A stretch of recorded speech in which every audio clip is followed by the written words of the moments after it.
Hey. Hi. I'm waiting to make sure we're on. It's always nice to see that it's actually working. Always is. So it hasn't popped up yet.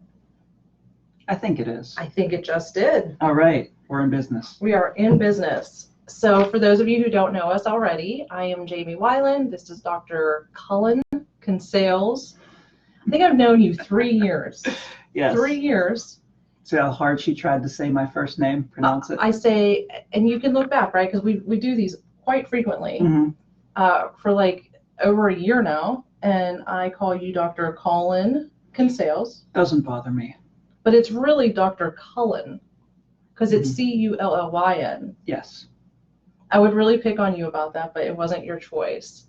But it's really kind of cool. Cullen. Dr. Cullen Kinsales. You got it. I used to call you Consulus, so this is a real step up. This is a real improvement here. It really is. So I'm kind of excited. We joke around a lot because basically I get to pick the doctor's brains here at Integrative Health and Wellness on all of the topics that I'm basically interested in. This is true. So lately I've decided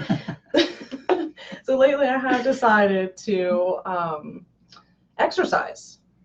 And we have a nice lunch break here. So I've been utilizing that lunch break because let's just face it, as a busy mom who really has time for themselves to exercise. And I have to say, like, after working here, I do realize how important it is to take care of yourself.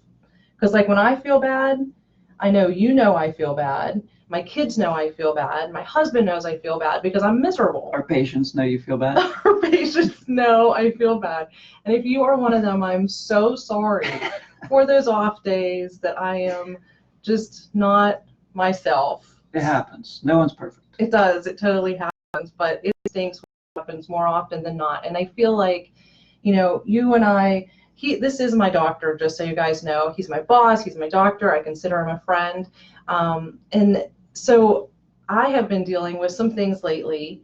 It's adrenal fatigue, which tiredness is always like one of my gotchas, right? Mm-hmm. And the one lunchtime I was like, hey, I'm so tired, right? I'm just gonna, actually I wanted to come in this room that we're filming in and just go to sleep. Like I'm gonna take a nap. Mm-hmm.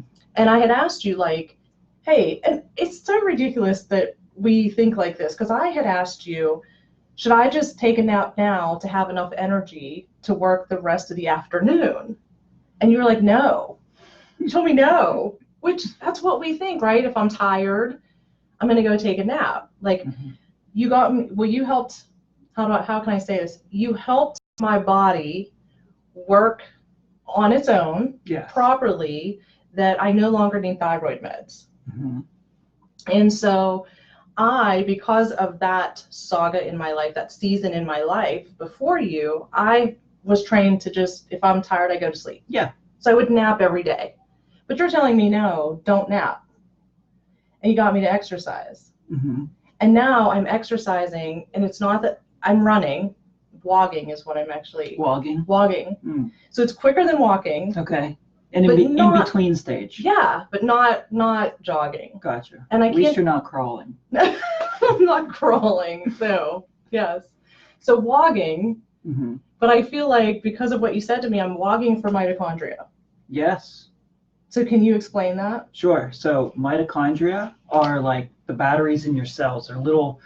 They're in a cell. It's like a cell organ, and we call them organelles when they're in cells. So the more of these you have, the more energy you're able to produce. And the healthier they are, the less likely you are to experience any disease in your lifetime. So you really want to take care of these guys.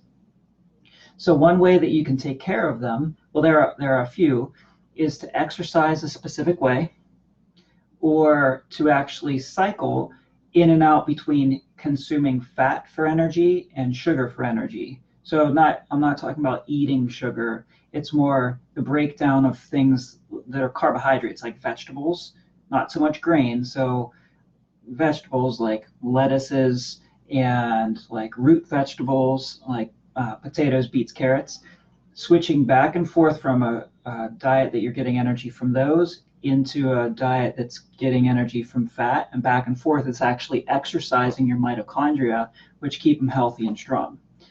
And it's kind of the way our bodies are meant to function, because seasonal change of foods, we're familiar with that. Some foods are available more in the summertime, sometimes more, other foods are more available in the wintertime.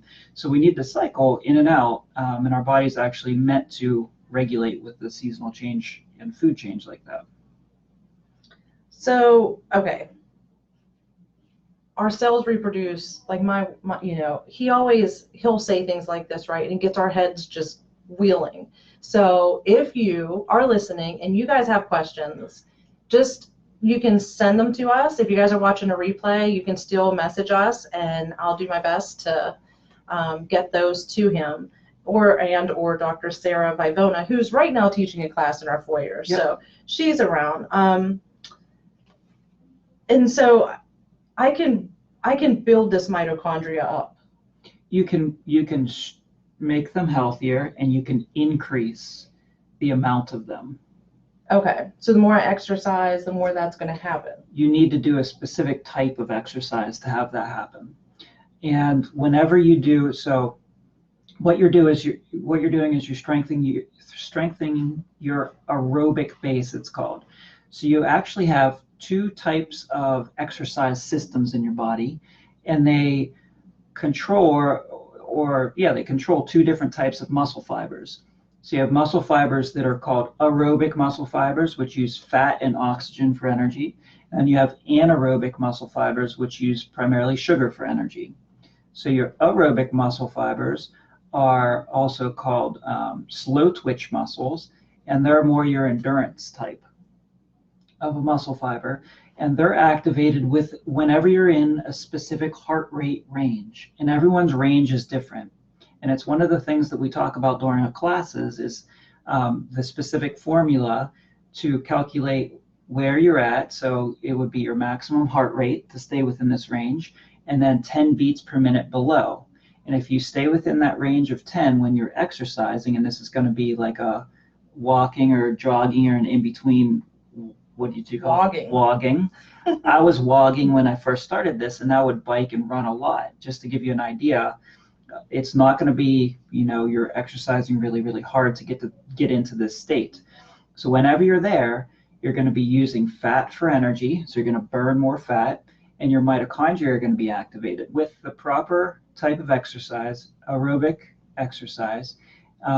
You'll experience an 154% increase in the amount of mitochondria after the first workout, and a lower amount after 10 weeks of continuing this workout, 105% increase. So we're talking about the amount of energy that you're able to produce here. That's huge.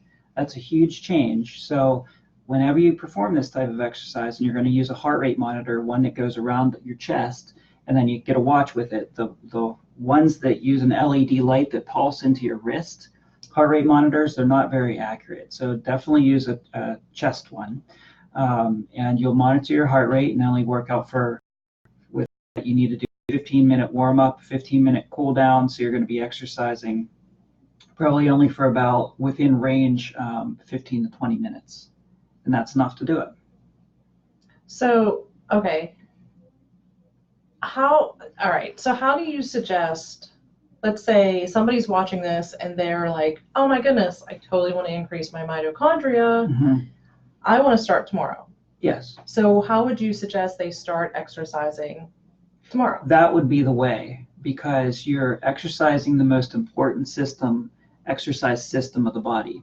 The other muscle groups, the anaerobic muscle fibers, they're like your weightlifting muscles and the muscles that you use when sprinting. So you notice sprinters, their legs are really muscular, and endurance athletes, they're like twig, right? Mm-hmm. It's completely different types of muscle fibers, and they're using different systems. So what you should do is you don't do anything like carbo load or anything like that. So with this, again, you're going to be using fat for energy. So you actually want to consume good fats like avocados, olives, good cream, butter, just different things like that.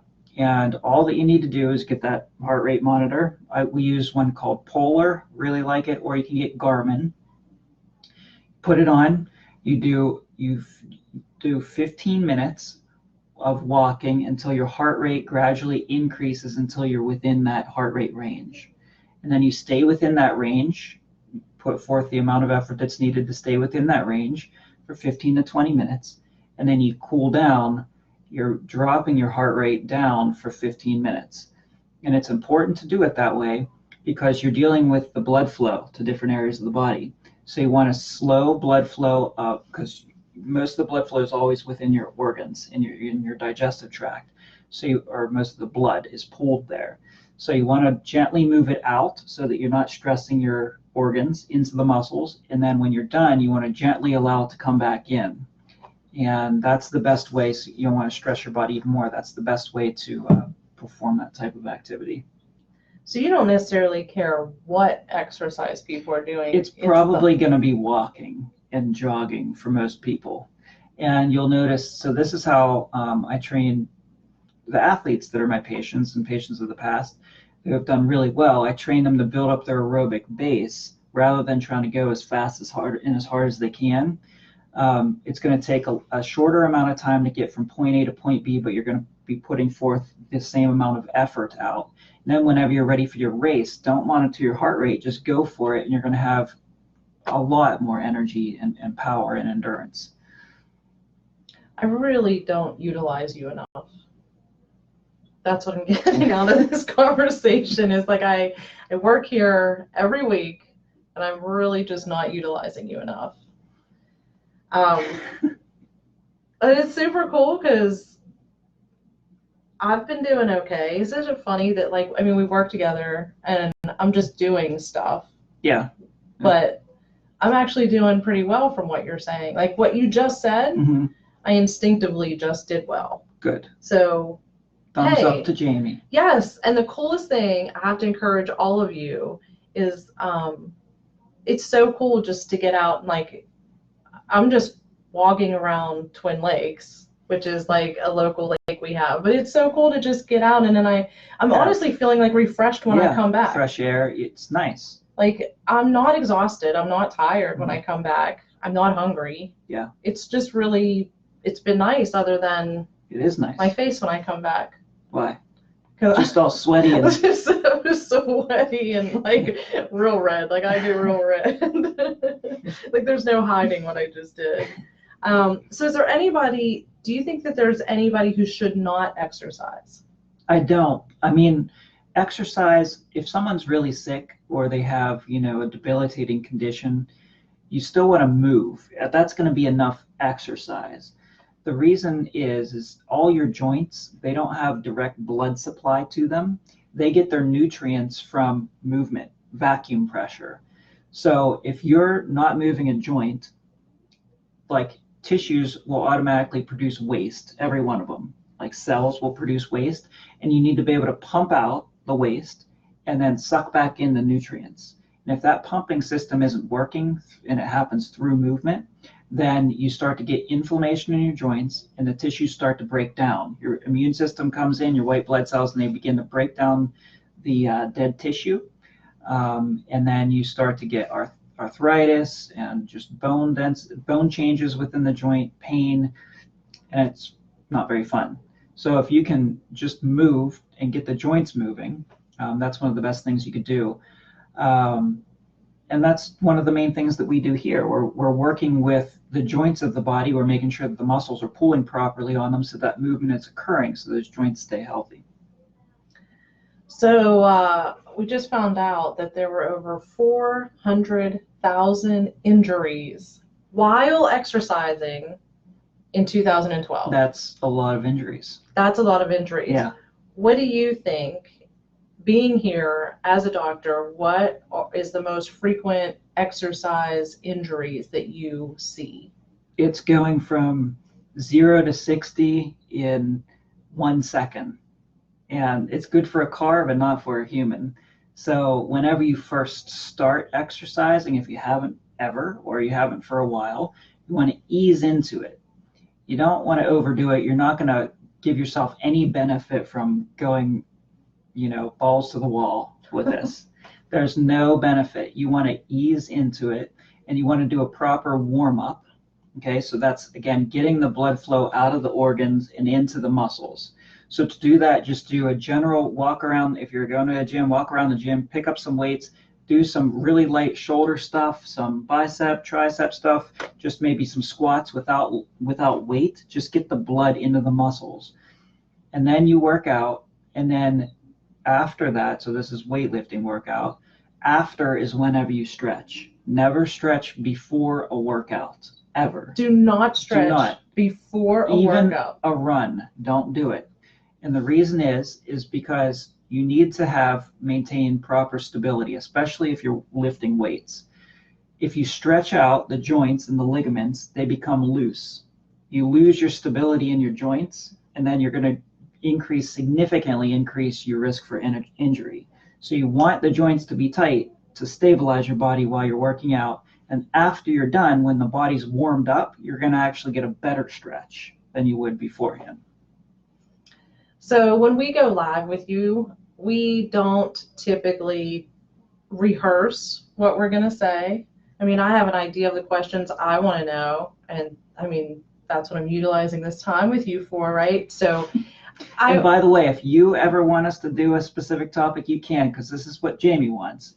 But Jamie is, she's like, we have a family practice, so you're probably interested in the same things that she is. But if you ever want to hear something, just let us know. Yeah, you gotta let us know. Yeah. And before we did this one, I said to him, I really wish I knew what the aha moment of this go live was going to be, because every time we do a go live, I am so trained in Western medicine. Like, I think like most Western med people that just have not been exposed to holistic wellness. Just any other sort of approach, yeah. Yeah, so a lot of the times, like, you and Dr. Sarah will say different things, and I'm like, what? What? And so there's always an aha moment in these go lives. And he is just so used to thinking the way that he thinks, because he was raised in a holistic family. Mm-hmm. And so I said, I wish I knew what your aha moment was going to be. And that was the aha moment. It. Don't stretch. Stretch before exercise. There you go. That was the aha moment. So I've noticed too, and I want everyone to know that before I came to you, actually, I was coming to you. At one point in time, I was coming to you, and I actually had asked you if you could recommend a neurosurgeon, to do back surgery on me. Mm-hmm. And he looked at me and said, well, why don't I just fix it? And I was like, I don't remember. Okay, you're going to fix it. All right. But I'll entertain this. You just were itching to get under the knife. I'll entertain you. That's fine. And what he doesn't realize, though, and what I want you guys to know is, like, it's such a huge deal that I'm even vlogging, because I was told, look, I'm going to cry when this go live. Oh, no. You need a tissue? It's the most ridiculous thing. You might have vlogging, because I was told I would need surgery to vlog again. And like my family members, when I tell them, like, I'm gonna vlog around Twin Lakes, and they're like, Jane, you better watch it. You have to be really careful. You gotta watch it. You gotta watch your back. And I'm like, oh my word. Past that. I'm just saying, like, it's so encouraging, because whatever's wrong, like, there's hope. Like, there is hope for you. Like, if you think you can't exercise, I just flew a tear at you. I know. Hit me in the leg. I can't even take it. Oh my goodness. Yeah. I'm flicking. We have little tissues at you. That's good stuff. I only want to go on our go live to you to get this. All right. What foods? Give me foods. What should I like? Should I do protein? I'll come back to this. I'm like putting this in a file to laugh later. Should I do Gatorade and protein shake after exercising? Okay, so it depends on the type of exercise that you're doing. You do want to make sure you restore your electrolytes, which is what Gatorade claims to do, but there's a better one. So we actually tell our patients to make a specific one. You can make it on your own that is way, way better and way healthier. So what you do, if you want to make your own electrolyte restorer, don't go buy Pedialyte or Gatorade or any of that garbage. Just get glass of water, 8-ounce glass of water, get yourself some Himalayan pink salt or Celtic sea salt and put a pinch or two of salt in there, stir it up and drink it. And that's one of the best things you could do to restore your electrolytes, or if you're getting cramps and things like that, like while you're exercising. But if you need some more flavor, so that's a pinch or two per 8 ounces. So if you have a big water bottle, you're going to want to add more. If you want to make your own Gatorade, get a pitcher of water, okay, and dump some salt in there and keep adding salt until you can just taste a hint. It's like, it almost tastes like softer in a way, the water is. It's not salty.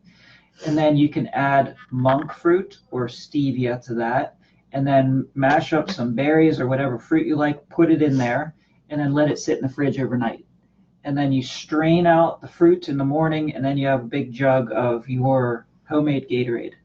And then you drink that, and it's really good. It's one of the best things that you can do for yourself as an exercise drink. If you're doing a lot of like anaerobic muscle workouts, so a lot of weightlifting type or sprinting, you are going to want to consume more carbohydrate, and that would be in the form of root vegetables. So that would be really good.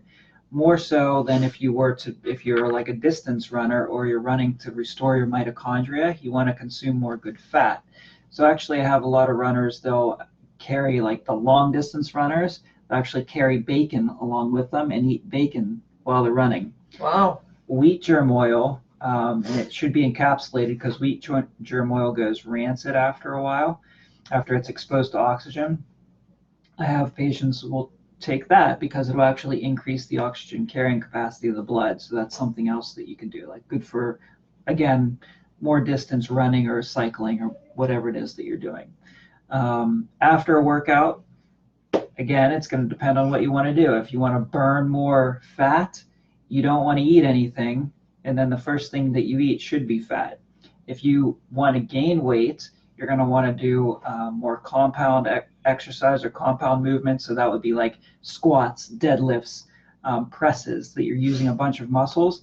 And then right after your workout, you want to consume something that's higher in carb, like beets or potatoes, because then it's going to stop your sugar burning and your fat burning and keep the weight on. So it just kind of depends on what you're after. So do I have to exercise to make this Gatorade? No.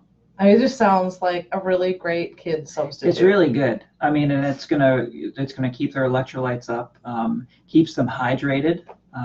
It's good. It's a good thing to do.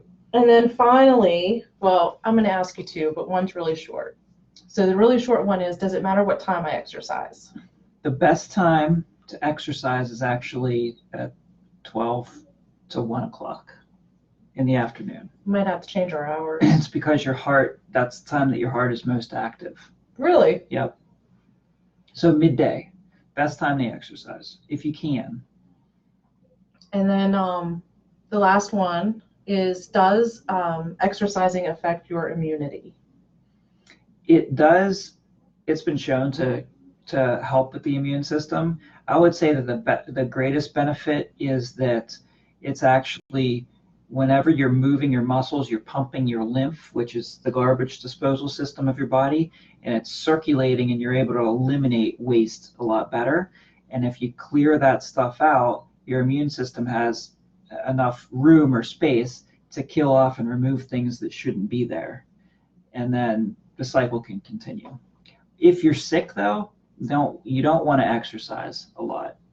Like people say, I got to go out and run and do this. It's whenever you're sick, it's a chemical stress on the body because your body's killing something off. There's chemical waste.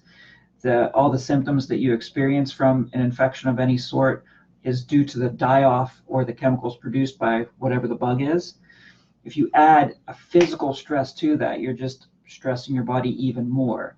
Something light would be okay, just like a walk to, again, get that lymphatic system moving, but you don't want to go to the gym or, start running or jogging a lot. That would not be very good for you. So I've never been so happy to leave it go live as I am today. But I want to let you guys know it's Integrative Health and Wellness. If you'd like more information on us, you can check out the website. It's www.ihwcenter.com. And then you can always call us at 724-205-6260.